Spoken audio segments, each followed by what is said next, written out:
Doctor ortho, अब दर्द भी घुटने टेकेगा।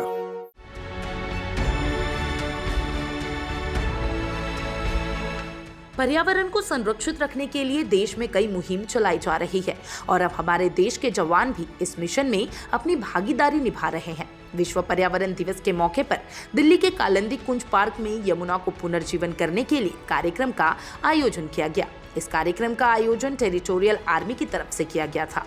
टेरिटोरियल आर्मी की तरफ से विश्व पर्यावरण दिवस के मौके पर इस कार्यक्रम का करना हमारी यमुना नदी को पुनर्जीवन और उसे क्लीन करने का लक्ष्य रखा गया है। कार्यक्रम में इंडियन आर्मी के बैंड की तरफ से स्पेशल परफॉर्मेंस, स्टील प्ले के साथ साथ यमुना नदी की सफाई के लिए एक आउटरीच कार्यक्रम भी किया गया ताकि जल्द से जल्द यमुना नदी को क्लीन बनाया जा सके और लोगों को पर्यावरण को लेकर जागरूक किया गया। कार्यक्रम का मुख्य आकर्षण रहा एक अनोखा वॉकथॉन, जिसमें इंडियन आर्मी ने घोड़ों के नेतृत्व में पर्यावरण संरक्षण के बारे में जागरूक किया और इस प्रतियोगिता में टेरिटोरियल आर्मी के कर्मियों के साथ साथ आम नागरिक भी शामिल हुए।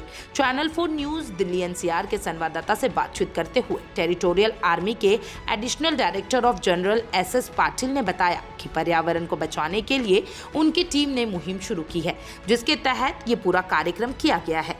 उन्होंने बताया कि इको टास्क फोर्स की 10 यूनिट बनाई गई है जो देश के सभी हिस्सों में पर्यावरण को बचाने के लिए काम कर रही है और अब तक उनकी टीम ने 9.5 करोड़ से ज्यादा पौधे लगाए हैं। साथ ही 43,000 हेक्टेयर जमीन को हरा भरा भी किया है। पानी बचाओ जीवन बचाओ, ये नारा हम हर रोज हर दिन सुनते हैं, लेकिन क्या कभी हमने ये सोचा है कि ये नारा अगर हमारे जीवन में सार्थक रूप ले ले तो हमारे जीवन को कितना हम सुरक्षित कर सकते हैं। और इस तरह के अभियान हमारे देश में लगातार चलते रहते हैं। ऐसे में आपको बता दें कि दिल्ली की यमुना को सेव करने और उसको साफ रखने की जिम्मेदारी अब जो है देश के आम नागरिकों के साथ साथ देश के जवानों ने भी उठाई है। और इस पीड़ा को उठाते हुए उन्होंने पर्यावरण दिवस पर आज एक कार्यक्रम आयोजित किया जिसमें उन्होंने सेफ यमुना क्लीन यमुना का जो है उद्देश्य रखा। क्या है ये पूरा उद्देश्य, क्या है ये पूरा कार्यक्रम, इसकी पूरी जानकारी देने के लिए हमारे साथ जो है देश के जवान एस पाटिल जी मौजूद हैं। सर, क्या है ये पूरा कार्यक्रम और किस उद्देश्य से रखा गया?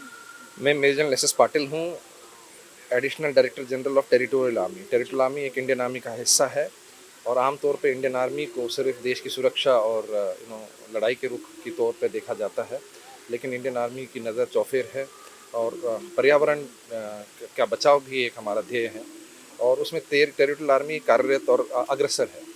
हमने अभी तक 10 यूनिट्स खड़ी करी हैं। इनका नाम है इको टास्क फोर्सेस और ये देश के चारों कोनों में, नॉर्थ ईस्ट, साउथ वेस्ट, सभी जगह कार्यरत है। और इन इको टास्क फोर्सेस ने अभी तक तकरीबन 9.5 करोड़ पेड़ लगाए हैं और तकरीबन 43,000 हेक्टेयर का इलाका को जो है ना हरा किया है। और हमारे देश का जो कार्बन सिक्वेस्ट्रेशन का टारगेट है उसमें भी काफ़ी बड़ा भारी योगदान दिया है। इसके अलावा रिवर रिजुवनेशन में भी हमारा फोकस है और हमारी पहली पहल थी कि रिवर गंगा के साथ हम जुड़े थे, उसके बाद रिवर गोमती के साथ जुड़े हैं और अब एनएमसीजी ने एक पहल ली है और एक इको टास्क फोर्स यमुना के लिए खड़ा हो रहा है। तो यमुना की निर्मलता के लिए भी अभी आर्मी जुड़ जाएगी। सर, वैसे तो आर्मी को देश की सुरक्षा के लिए एक बहुत मजबूत जो है नींव मानी जाती है, लेकिन आज जो आपने अभियान छेड़ा है जल सुरक्षा, यमुना सुरक्षा, यमुना सफाई, आज आपको जनता का कितना सपोर्ट मिला? देखिए, हमारे प्रधानमंत्री ने एक कॉल दिया था कि स्वच्छ भारत सुंदर भारत, और उसके तहत देश के कई सारे देशवासी जुड़े हुए हैं। हम फौज भी जुड़ी हुई है।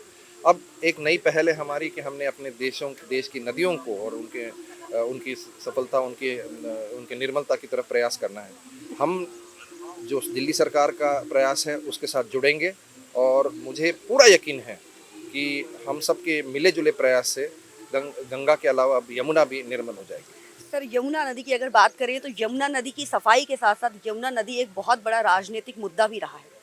ऐसे में जो अभियान आपने शुरू किया है, एक आर्मी टीम ने जो ये अभियान शुरू किया है, क्या लगता है आपको कि राजनीतिक मुद्दे के साथ साथ क्या यमुना वाकई दिल्ली को साफ सुथरी मिल पाएगी? देखो, इंडियन आर्मी एक अपॉलिटिकल आर्मी है और राजनीति की किसी पहलू पर मैं बात करना नहीं चाहूँगा, लेकिन मुझे ये पता है कि देश के तहत किसी की पहल हो, नेशन बिल्डिंग के तहत किसी की पहल हो, देश की, चाहे वो दिल्ली सरकार की हो, चाहे किसी एनजीओ की हो, उसके साथ इंडियन आर्मी जुड़ेगी और नेशन बिल्डिंग की तरफ हमारा योगदान हमेशा रहेगा। सर, दिल्ली की जनता को क्या कहना चाहेंगे कि सफाई, पॉलिथीन यूज, इन सारी चीज़ों को लेकर उनसे क्या अपील करना चाहेंगे? मैं ये अपील करना चाहता हूँ कि बूंद बूंद से सागर बनता है, तो हर एक आदमी के प्रयास से ही दिल्ली सुंदर होगी। Thank you so much sir. जवान एसएस पाटिल जी मौजूद थे, जिन्होंने आज जो अभियान चलाया गया सेफ यमुना, क्लीन यमुना का, उस अभियान के तहत जो है देशवासियों से ये अपील की है कि ये काम सबका साथ मिलकर एकता का काम है और सब इस अभियान में जुड़ें और यमुना को साफ करने में आर्मी जवानों ने जो पीड़ा उठाया है उनकी पूरी मदद करें। हालांकि इस कार्यक्रम का समापन यमुना नदी के किनारे सभी ने वृक्षारोपण करके किया और लोगों को पर्यावरण को लेकर जागरूक किया गया। साथ ही यमुना को जल्द से जल्द साफ करने का जिम्मा भी अब हमारे जवानों की टेरिटोरियल टीम ने उठा लिया है। सभी मिलकर इस मुहिम में अपनी भागीदारी निभा रहे हैं। आप क्या सोचते हैं और क्या कर रहे हैं आज विश्व पर्यावरण दिवस पर कमेंट बॉक्स में जरूर बताइएगा और तमाम ऐसे अपडेट्स के लिए channel for news Delhi NCR के साथ बने रहें। डॉक्टर ऑर्थो, अब दर्द भी घुटने टेकेगा।